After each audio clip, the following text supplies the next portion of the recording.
Hi everyone, thanks for joining us today for the Green Update. My name is Matt Higgs from Peterborough Greenup, and today I'm joined by Virginia Swinson from the City of Peterborough Waste Management Department. How was your Christmas, Virginia? Wonderful. Too short. Oh, I know, it always goes by fast. We're here with our tree. What should we do with it after we're done? Yeah, well, now it's time to put it to bed for the winter. So the city does collect all the real Christmas trees from the curb. Okay. So that begins as of January 5th. And the important thing is that everything get removed. Every single decoration, if there's tinsel on it, all of it has to come off. The tree has to be totally naked out at the curb, so no plastic bags on it. Some people use those to drag the tree out. Take that off and make sure that it's visible, because with all the snow now, it's easy for a tree or a blue box to get hidden in behind a drift. Okay. So make sure that the driver is going to be able to see it when he's driving along. Okay, and speaking of blue boxes, they should be set out away from, out on top of the snowbanks as well. But not too high, because then they have to become mountain climbers and it gets pretty treacherous. What they ask actually is that you either cut a little shelf if the snowbanks are quite high to set the blue box and garbage into, or actually on the driveway itself. Okay. So that they're not having to climb up and over the slippery snowbank. And with Christmas comes all the wrapping paper boxes and all that good stuff. What can we recycle? What can't we? Well, a lot of it, fortunately, is recyclable. I've got a few samples here. Christmas paper, if people still have some left, please recycle that in your paper box.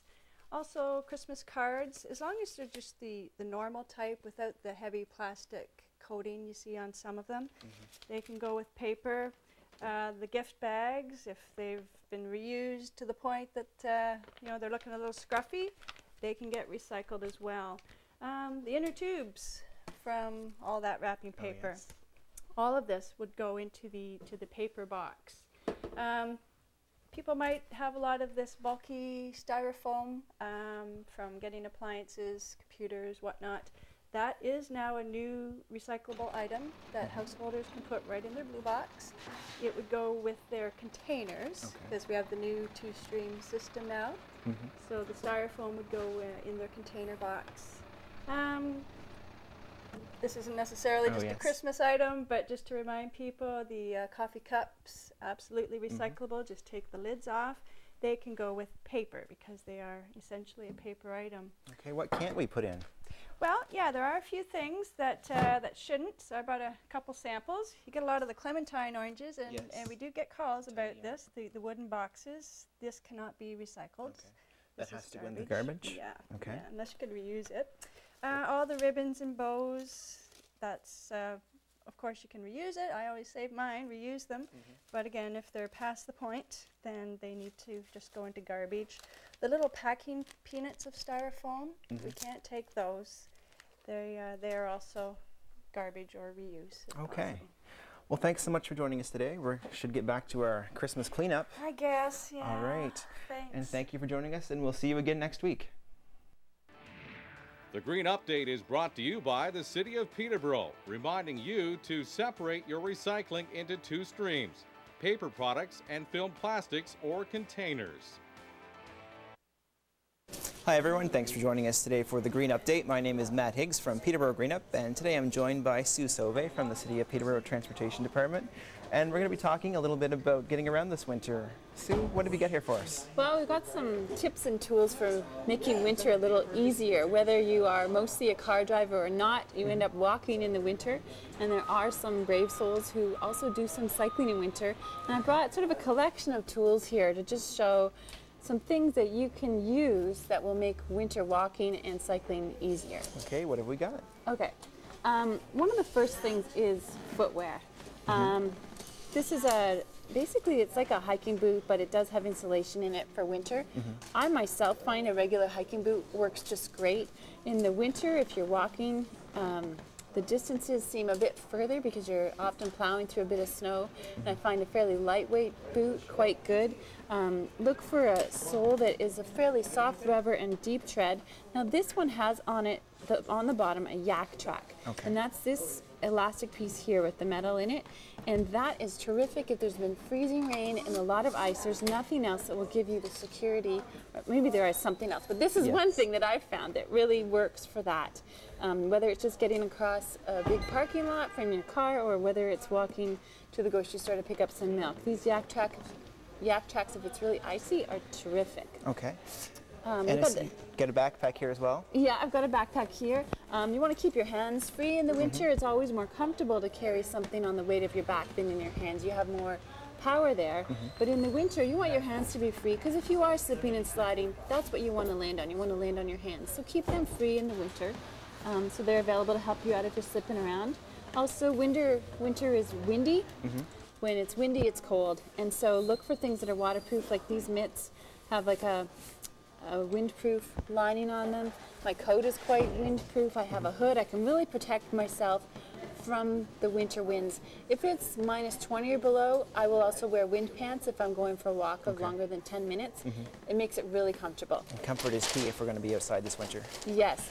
Now, if you're cycling, the major differences would be instead of putting heavy-duty treads on your boots and yak tracks, maybe if it's icy, you would want to look at a tire like this. Okay. This is a studded tire. You can see these little metal pieces on it and the deep grooves for the treads.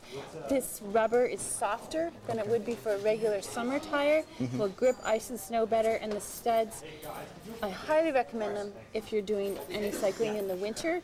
I've done a lot in the past. I've done a lot of slipping and sliding around. I didn't know about these tires, and they're terrific. And so those are the main things. Also, when you're cycling, you want to wear probably lighter layers than what I'm wearing today, but you still need to dress warm. Pay a lot of attention to the wind if you're cycling. Even just the speed of you cycling on a cold day, you'll feel that wind. So a lot of people wear windproofing on their legs, on their footwear, and on their hands. That's where it seems to get the coldest because you're hanging onto those handlebars. And how should we care for our bikes during the winter? Clean it much more regularly than you would in the summer, like once a week, and keep it well lubed all winter. Okay.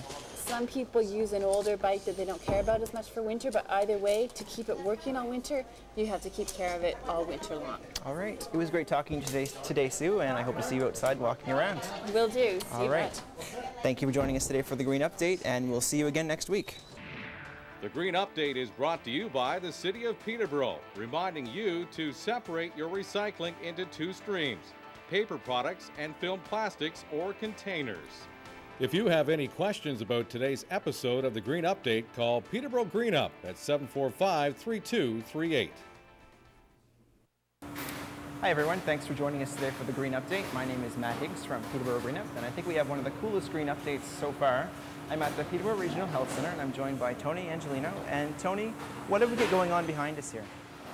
Well, Matt, we're in the decontamination area of the hospital. It's called SPD. What I'd like to show you today is the new technology that we've invested for the new hospital. They are washer disinfectors, and their purpose is to reduce bioburden on medical instrumentation. Okay. And I understand there's some real savings in terms of water use. Yes, there is. I'll give you an example. Our old Reliance 444 washer disinfector, it would use approximately 80 gallons per water per cycle. Our new equipment, we've reduced that down to below 20 gallons per cycle. Great reduction. Okay. And that also translates into the less use of some other things as well. Yes, it does. What it does translate into, one of these cycles, it uses, to run a full cycle, it takes 23 minutes. On the old equipment, it was approximately 45 minutes. Okay. It's a reduction in electrical power also, so it's a reduction in utilities. It's a great savings that way. It also is a savings in chemical usage that are used in these washer disinfectors, because they're based on a 1/4 ounce per gallon. Okay. So that relates to 80 gallons in the past to 20 gallons today. Okay, and I'm assuming that also translates into some lower utility bills and that sort of thing as well. Yes, it does, Matt. It does. It's, because of the time factor involved between the cycles, there is a great reduction. It's about 45% reduction in utility costs. We also have a washer, cart washer, just to my left, and that also, the reduction in water consumption there, compared to in the past it was 130 gallons per cycle. We've narrowed that down to 30 gallons per cycle. That's a huge reduction in water consumption also. It's also a reduction in utility cost, because this cycle here now, when we run one cycle through the cart washer, it's approximately 20 minutes compared to almost 28 minutes. Okay. Let's have a look around and look at some other energy improvements you guys have made. We can do that. I'd like Okay. to show you. Okay, we're in the clean side of the department now, Matt. This is where all the sterile equipment is being stored and held for future use for the end user. Okay, and I understand you've had some reductions in waste here. How have you done that? Yes, we have. What we were using before is these blue polypropylene wraps, approximately 34,000 in '07. We've replaced them with these Genesis containers, they're aluminum containers. And what that has done for the hospital, and actually waste reduction, a total of 75% when we moved from the wrappers to the containers. And less waste to the landfill. Okay, that's great. So what are these containers used for? The containers are used to house the medical equipment that's been reprocessed through the decontamination step, also through the setup and prep area, through sterilization, then they've landed on this cart to make its way to the end user, which could be the operating room, emergency department, ICU, diagnostic imaging, anywhere who needs sterile equipment. Okay, and the eventual plan is to stop using the wraps altogether? That would be the ideal plan, but if we could move to 90% less wraps, that would be the ideal. All right, well, it was great talking to you today, Tony, and we had a great time here at the hospital. Thank you very much. All right, and we'd like to thank you for joining us for the Green Update, and we'll see you again next week. The Green Update is brought to you by the City of Peterborough, reminding you to separate your recycling into two streams: paper products and film plastics or containers. If you have any questions about today's episode of the Green Update, call Peterborough Green Up at 745-3238. Hi, welcome to Green Up. I'm Toby Rowland from First Step Green and PCBS, and I'm here with some other First Step Green members. And I noticed you guys are making some reshirts. Can you tell me about that? Well, they're shirts that we use bleach to make words that start with RE, and they are to expand from the conventional 3 Rs: reduce, reuse, and recycle, in order to rethink our lifestyles. Okay, so what was on your shirt? The words reseed, rebloom, reflower, and replant. Okay, thank you. And Allison, what's on your shirt, and what do you think this will do to help the youth, educate the youth? I did rethink green because I think sometimes we start greenwashing things and we sort of forget what we're doing in the environmental movement. And I think it's great for students because it's designed by students. We have, all the different people from different schools bringing input, and we're designing it based on what students want. So I think it's going to be really good and really exciting. Okay, thank you. Okay, what's on your shirt, and why do you think sustainability is important at this time?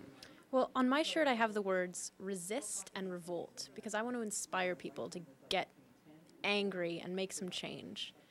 And I think that sustainability is really important right now because we're in a time of environmental crisis. I think everything that humans do right now is pretty much totally unsustainable. It's kind of scary, but I think that it's also a great time of opportunity. Where we can talk about these issues and make some positive change. Emily, could you explain what's on your t-shirt? I put the words respect because we need to respect our environment, and rethink because we need to rethink what we're doing in our day-to-day lives. Okay, thank you. And Carolyn here will explain to us a bit about the conference. So the conference is going to be a day-long conference from 9 to 2:30 on February 13th. It's a Friday. 10 students from all the high schools in Peterborough are invited. Basically, we have a series of workshops and some speakers on sustainable living, sustainable food systems. We have Aboriginal view of environmental activism, and we're going to get them to come together and kind of brainstorm about some actions that they can do in their school to make their schools more sustainable. How can people get involved in this? Well, they can call Green Up and ask about the First Step Green Youth Environmental Conference, and also look out for posters in your schools. In all the high schools, there are those lovely First Step Green posters. Okay, thank you. Hope to see you there, and thanks for joining us on the Green Update. The Green Update is brought to you by the City of Peterborough, reminding you to separate your recycling into two streams: paper products and film plastics or containers. If you have any questions about today's episode of the Green Update, call Peterborough Green Up at 745-3238. Hi everyone, thanks for joining us today for the Green Update. My name is Matt Higgs from Peterborough Green Up, and today I'm on a Peterborough Transit bus with Wayne, a city bus driver. And Wayne's going to tell us a little bit about how to get around the city today. Wayne, if I'm new to the bus, what do I need to know? Well, first of all, Matt, you need a city bus map. Okay. And inside this map contains all the schedules, the times of the runs, and where they go. Okay, where can I get one of those? They can be picked up right at our terminal. Okay. I don't think there's any place else you can get them, but you can get them here. Bus passes are picked up here as well. This happens to be an adult bus pass. They come in different, there's $10 ones, there's day passes for family, and there's monthly passes. And this happens to be our electronic fare box. Okay, and how does that work? And the card is placed here and pulled through. And it automatically would notify me on this side as to what's on the pass, what's left, or what type of pass it is. Okay, and what if I was paying with cash or change? You pay with cash, coins go in here, the bills go in here. Okay. The bills slide down through the machine. All right. And what are some of the other things we should know about taking the bus? When you're en route and we pick you up someplace, we have something called a transfer. Okay. This transfer is given to you. It's only good for the ride that you're on. Okay. It's meant to extend your ride. If you were going farther on someplace else, that allows you to get on another bus free of charge. Okay. And for those who have wheelchairs, they can get on the bus as well? Oh yes. We have the ramp. We have the lowering device for the kneeler on the side of the bus. Makes very simple for people to get on. We have the seats lift up. We have hooks that hook into the back of the chair, into the front of the chair. Makes it very stable. Okay. Yes. How about we take this baby out for a spin? If you'd like to. All right, let's head down to the Lansdowne place. All right, sounds good to me.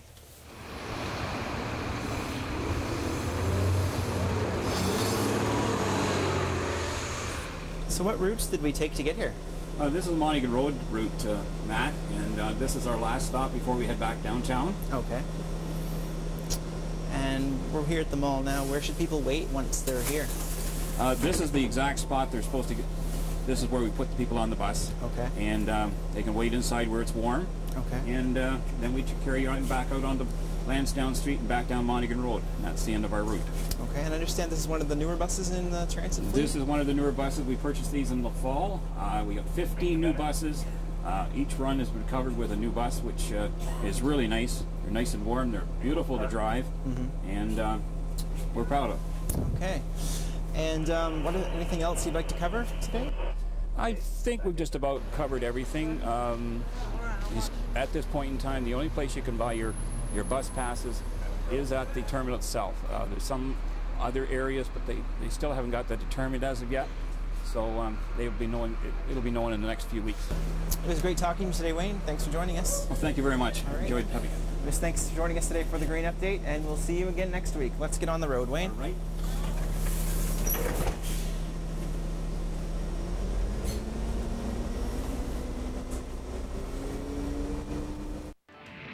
The Green Update is brought to you by the City of Peterborough, reminding you to separate your recycling into two streams: paper products and film plastics or containers. If you have any questions about today's episode of the Green Update, call Peterborough Green Up at 745-3238.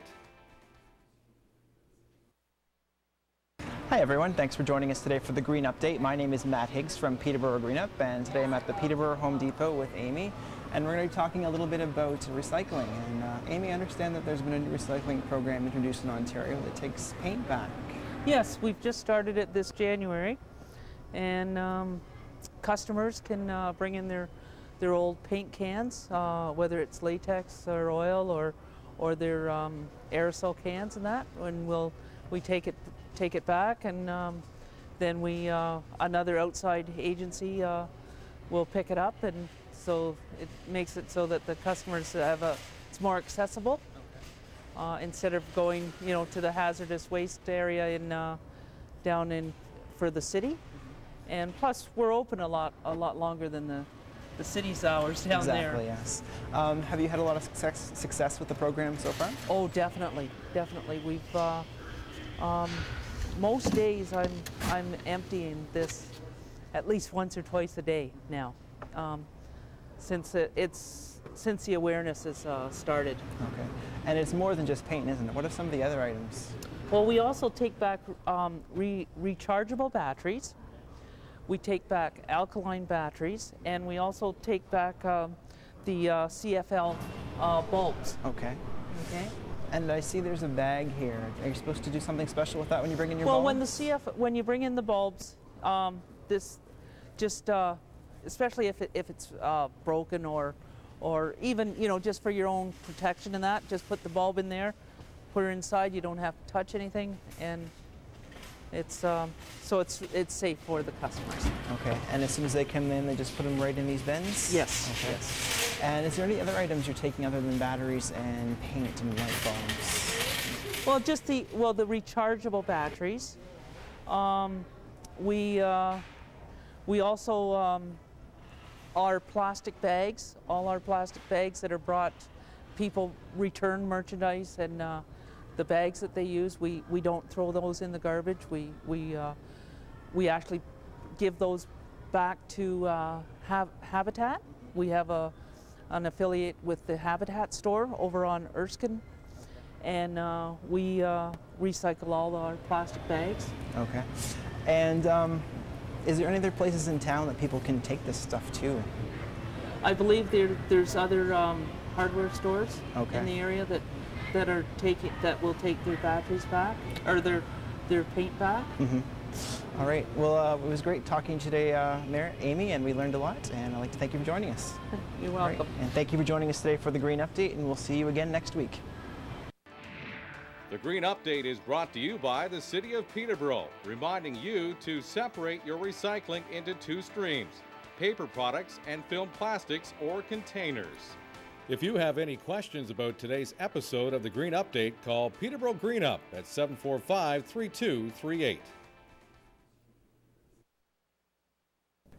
Hi everyone, thanks for joining us today for the Green Update. My name is Matt Higgs from Peterborough Greenup, and today I'm at Sinorama, and I'm joined by Alex Mortlock, who also works with me at Greenup, and we're going to be talking about the Power Saving Blitz today. Alex? That's right, Matt. What is the Power Saving Blitz? The Power Saving Blitz is a lighting retrofit program from Ontario Power Authority, and here in Peterborough it's run by David Whitehouse at the Peterborough Utilities, Peterborough Distribution.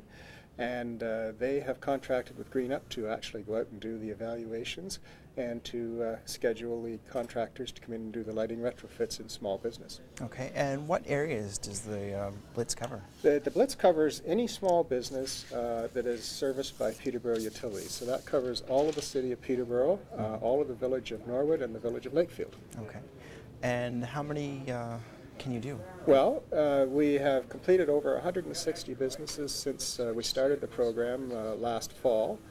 We hope to do another 200 or 300 in 2009, and there are actually 4,000 eligible commercial customers in this area, so we will do as many of them as we can get to. Oh wow, that's quite a big number. It is. It's a lot of people.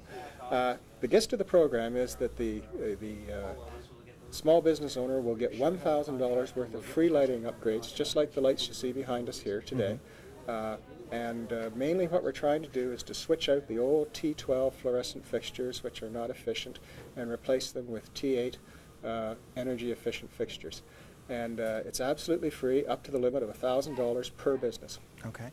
And is there some exceptions, some businesses that can't? There are. At the moment, we can't do grocery stores or restaurants or butcher shops, anything to do with food services. That's because they have special lighting needs.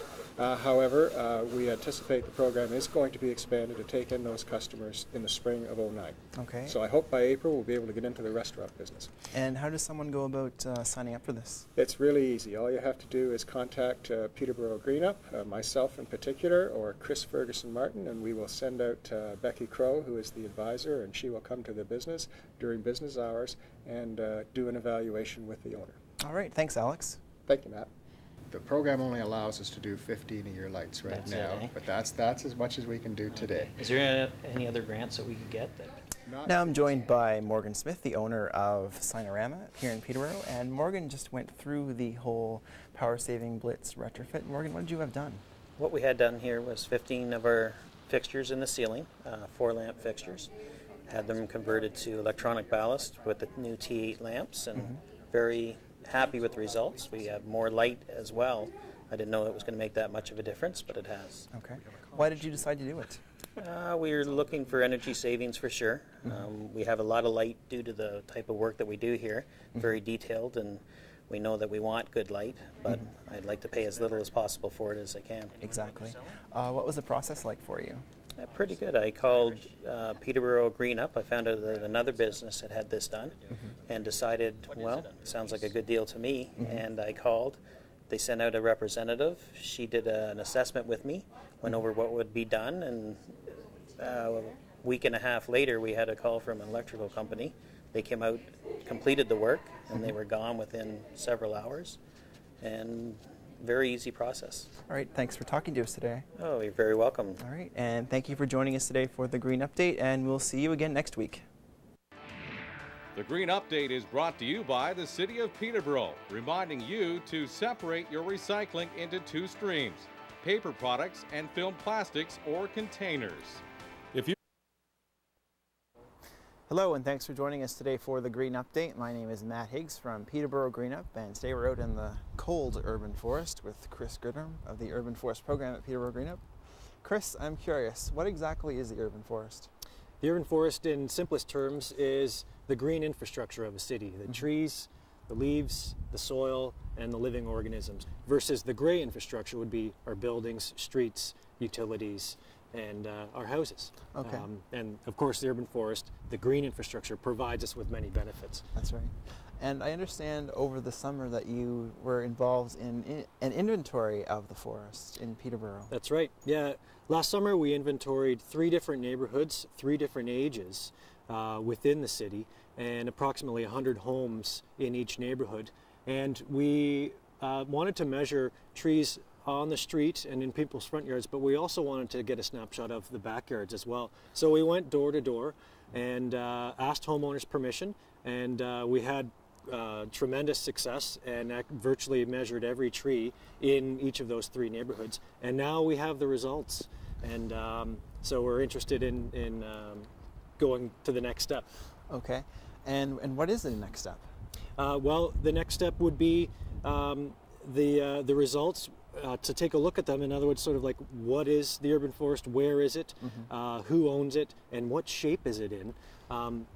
Evaluating the condition of the urban forest and how healthy is it is this next step, and we're using the report from last year's inventory to make decisions. We're working with the city on this, the city councillors as well, to come up with a modernized strategic management plan, and we also want to work with homeowners to tell them how to care for their trees as well. Okay, and what sort of shape is our forest in? Can you give us a little bit of a preview? Yeah, well, the similarities of the 3 neighborhoods, about 80% or more than 80% of the urban forest is on private land.